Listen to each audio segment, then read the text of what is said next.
प्राचीन समय की बात है। एक बार दुर्वासा ऋषि भगवान शिव का दर्शन पाने के लिए कैलाश पर्वत जाते हैं। भगवान शिव उनको एक दुर्लभ कमल का पुष्प भेंट करते हैं। दुर्वासा ऋषि उसे लेकर यह सोचते हैं कि यह इतना दुर्लभ सुंदर कमल का पुष्प मुझ जैसे सन्यासी के पास रहकर क्या करेगा। मैं इसे देवराज इंद्र को दे देता हूँ। दुर्वासा ऋषि स्वर्गलोक जाकर उस सुंदर कमल के पुष्प को देवराज इंद्र को दे देते हैं। देवराज इंद्र उस समय सुरा के मद में डूबे हुए थे। उन्होंने वह कमल का पुष्प अपने हाथी ऐरावत के सर पर रख दिया। ऐरावत ने भी पद के मद में उस दिव्य कमल के पुष्प को अपने मस्तक से गिराकर पैरों से कुचल दिया।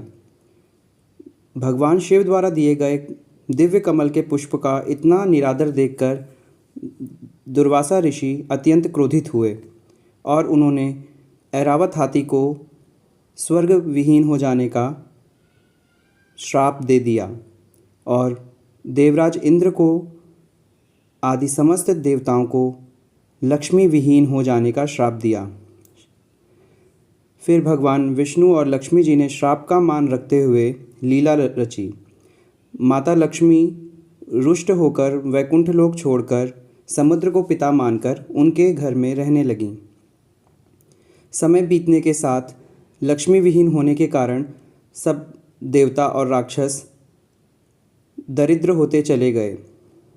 खाने पीने और पहनने हर तरह की वस्तुओं के लिए संकट आने लगा। उसके पश्चात देवताओं और दानवों ने संधि कर समुद्र मंथन करने का सोचा। सुमेरु पर्वत की मथनी बनाकर और वासुकी नाग को रस्सी बनाकर देवताओं और राक्षसों ने समुद्र को मथना शुरू किया।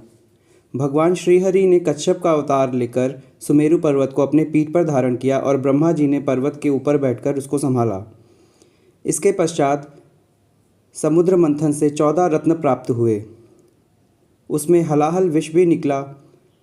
अमृत का कलश लेकर भगवान धन्वंतरी निकले।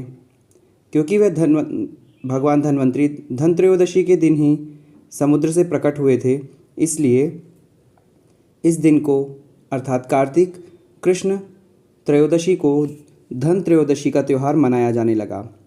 वे अपने हाथ में अमृत का कलश लेकर निकले थे, इसीलिए कालांतर में बर्तन खरीदने की परंपरा शुरू हुई। उसके पश्चात उसमें विभिन्न तरह के रत्न निकले। माता लक्ष्मी भी कन्या रूप में बाहर आईं। सभी देवताओं और राक्षस पंक्ति में खड़े होकर स्वयंवर के लिए माता लक्ष्मी के आगे खड़े हो गए। माता लक्ष्मी ने भगवान विष्णु को, जो कौस्तुभ मणि धारण किए हुए थे, वरमाला पहनाकर अपना पति स्वीकार किया।